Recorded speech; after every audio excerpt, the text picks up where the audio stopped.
자, 2025년 4월 25일 금요일 방송을 시작합니다. 자, 여러분, 시장은 말이죠. 특별하게 많이 오르거나 그러고 있지는 않아요.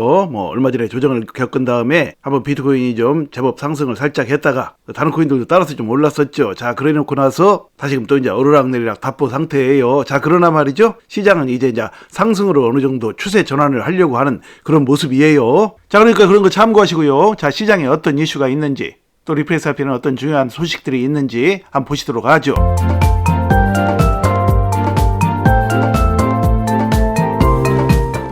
자, 비트코인이 트럼프 여파의 자산 순위 구글, 은, 아마존과 엎치락뒤치락 이런 제목이에요. 그러니까 전 세계 자산 순위에서 지금 골드, 금이 부동의 1위죠. 자, 1위는 말이죠. 다른 2위, 3위 이런 것들과 큰 차이가 나요. 자, 금이고요. 1위가. 그 다음에 애플, 회사 애플이요. 미국의 회사. 그 다음에 마이크로소프트, 엔비디아. 그 다음에 이제 비트코인이 5위가 됐어요. 이게 지금 오늘 한 10시쯤이죠. 아침 10시쯤인데 이때 이제 5위가 됐는데 지금 6위, 7위. 그러니까 6위 구글, 7위 실버, 은. 이것까지 지금 엎치락뒤치락 해요. 지금 방송 녹화하는 시점에는 비트코인이 지금 7위, 8위 하고 있어요. 이제 엎치락뒤치락 하고 있으니까 그렇게 된 것이죠. 자, 그러니까 이제 비트코인이 그만큼 시가총액이 이제 많이 상승을 한 거예요. 자, 그런데 이제 비트코인이 최근에 이렇게 또 이 자산순위가 이제 상승을 한 이유는 이제 관세 문제 때문에 다른 것들, 주식시장에 있는 회사들, 자, 구글이라든지 또 그 외 다른 회사들, 또 다른 자산들이 영향을 받았기 때문이죠. 그것들이 하락을 하는데 비트코인 역시 관세 여파로 한때는 살짝 좀 내렸었지만 다시 또 얼마 전에 또 급등을 했었죠. 자, 아무래도 이제 주식시장보다는 이 암호화폐 시장이 관세 문제에서 좀 더 자유롭죠. 그러다 보니까 비트코인이 시가총액이 좀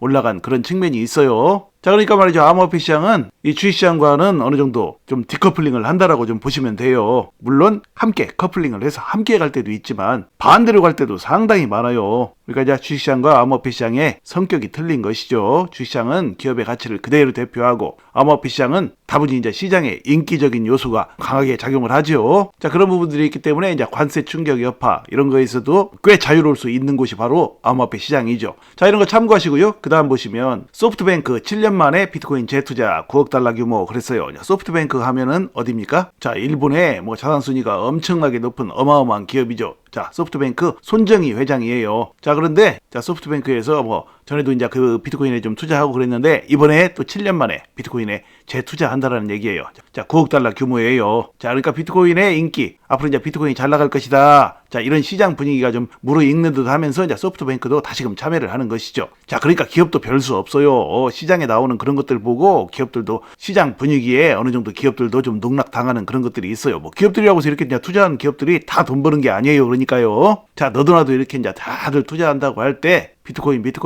할 때 이제 비트코인에 뛰어들으면 물론 수익을 어느 정도 좀 낼 수는 있을 수도 있겠지만 항상 말이죠. 투자는 다들 좋다고 할 때 참여하는 것보다는 다들 안 좋다고 할 때 참여해야 싼 가격에 사가지고 나중에 오르면 상당한 수익을 내고 이제 고점에 팔고 그렇게 투자를 할 수가 있는 것이지 너도나도 좋다고 할 때 물론 지금도 안 살 거예요. 아마 나중에 이제 비트코인이 더 좋다 시장에서 비트코인 안 사면 큰일 나는 것처럼 얘기를 하잖아요. 그럼 그때는 가격이 또 상당히 올라 있을 거예요. 거기서 사가지고 이제 그러다 보면 이제 많이 올랐으니까 또 잠시 조정을 보이고 또 하락하고 그러죠. 그러면 또 이제 실망해서 거기서 팔고 그런 식으로 투자를 하게 되면 말이죠. 투자로 결코 수익을 낼 수가 없어요. 자, 지금 시장에서는 또 이제 비트코인을 놓고 많이들 좀 떠들지만 제가 보기에는 말이죠. 앞으로 이제 시장에 최고의 상승률을 안겨줄 그런 코인은 비트코인보다는 리플 XRP라는 것이 저의 관점이에요, 여러분. 물론 비트코인도 어느 정도 오를 수 있어요. 비트코인은 시장의 대장 코인이고 시장의 마중물 역할을 하는 그런 코인이니까요. 자, 그러나 상승률 면에서는 말이죠. 앞으로 이제 리플 XRP가 탑이 될 것이라는 것이 저의 관점이에요. 자, 참고하시고요. 그 다음 보시면 자, 트럼프 관세 역풍, 미 국채시장 혼란 속 비트코인 재조명 또 나왔네요. 비트코인 재조명 받고 있다. 국채시장 트럼프가 관세를 놓고 어쩌고 저쩌고 해가지고 미국 달러에 대한 신뢰가 떨어지고 그래서 이제 국채도 인기가 시들해지고 자, 그러다 보니까 이제 비트코인이 재조명을 받는다고 이런 얘기예요. 자,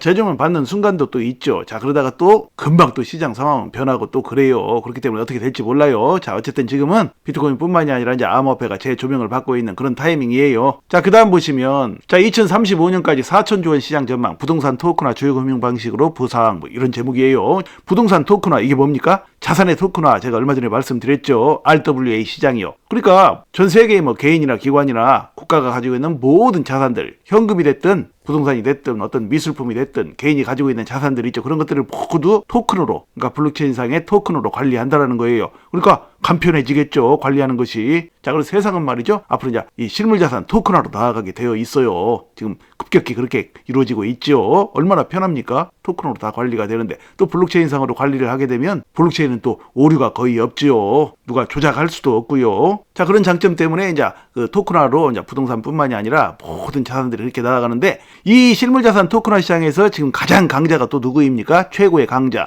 자, 또 리플렉스RP예요. 리플렉스RP가 이 실물자산 토큰화 RWA 시장에서도 엄청난 지금 공을 들이고 있죠. 자, 그래서 이제 실물자산 토큰화가 되면 리플 XRP 네트워크를 통해서 또 그게 이루어지죠. 거래가 이루어져요. 자, 그러면 리플렉스RP 가격이 앞으로 어떻게 되겠어요, 여러분? 시간이 갈수록 실물자산 토큰화는 전 세계적으로 급격하게 진행이 될 것이라는 것이 저희 관점이에요. 지금 그렇게 되어가고 있어요, 여러분. 2035년까지 4천조 원이에요, 무려. 이 이상이 되리라고 봐요. 자, 그렇고요. 그 다음 보시면, 자, 리플렉스RP 27달러 간다. 2017년처럼 다시 폭등할 수 있을까? 그래서 2017년, 제가 2017년 차트 많이 보여드렸죠. 2017년 초 2월 달에 불과 6원에서부터 1년도 안 돼가지고 11개월 만에, 그러니까 2018년 1월 달 11개월 만에 무려 800배를 갔어요. 그러니까 6원에서부터 4,925원 그렇게 찍었으니까 800배가 되는 것이죠. 자, 이렇게 이제 리플렉스RP가 이제 완전히 수렴을 했었죠. 삼각수렴의 이 정점 2017년 2월 달에, 자, 6원에서부터 2018년 1월 달, 그러니까 11개월 만에 이제 800배를 갔어요. 4,925원. 자, 이와 똑같은 현상이 또 언제 일어났느냐? 이때 이제 최고점 찍고 나서요. 2018년 초에. 자, 그러고 나서 쭉 또 삼각수렴, 이와 똑같은 그런 모습들이 나왔죠. 비슷한 모습들이 나왔어요. 자, 그리고 나서 어떻게 됐어요? 작년 11월에 트럼프가 대통령에 당선되고 나서 리플렉스RP가 700원대 초반 중반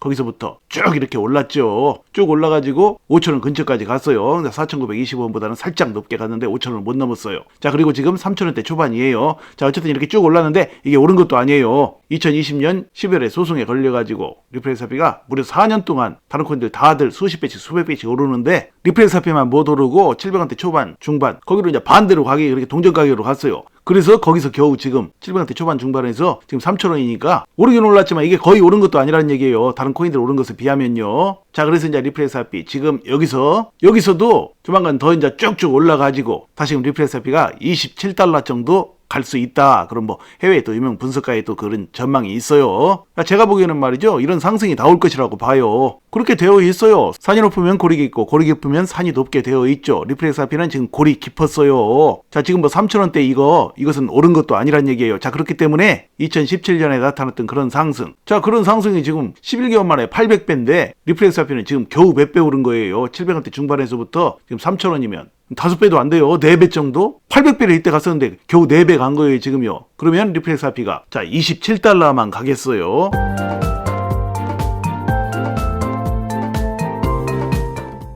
자, 앞으로 리플렉스RP 27달러가 아니라 이보다 훨씬 더 큰 상승률을 보여줄 것이라는 것이 저의 관점이에요. 그러나 이제 단계가 있으니까 단계를 밟아가면서 이제 올랐다 잠시 쉬었다 올랐다 잠시 쉬었다 이렇게 갈 거라고 봐요. 자, 그 과정 속에서 이제 또 27달러가 있는 것이죠. 제가 보기에는 말이죠, 27달러 가는데도 그렇게 오랜 시간 걸리지 않을 것이라고 봐요. 27달러면 지금 뭐 얼마입니까? 리플렉스RP 겨우 지금 2달러 수준인데 열 몇 배 정도 돼요. 뭐 한 13배 정도? 자, 이 정도의 상승은 그렇게 긴 시간이 걸리지 않고도 거뜬히 나올 수 있을 것이라는 것이 저의 관점이에요. 어쩌면 올해 안에 갈 수 있을지도 모를 일이에요. 아니면 올해 안에 이보다 훨씬 더 크게 상승할 수 있고 뭐 이보다 훨씬 적게 상승할지 어쩔지는 우리가 장담할 수 있는 일은 아니죠. 자, 그러나 리플렉스RP는 그만큼 상승 여력이 앞으로 높다라는 것이 저의 관점이에요. 자, 그래서 말이죠, 여러분, 시장 분위기에 흔들리지 마시고요, 차분하게 투자하셔서 자, 2025년에는 물론이고 앞으로도 멋진 수익들을 내시기를 바랍니다. 자, 여러분, 또 뵙겠습니다. 감사합니다.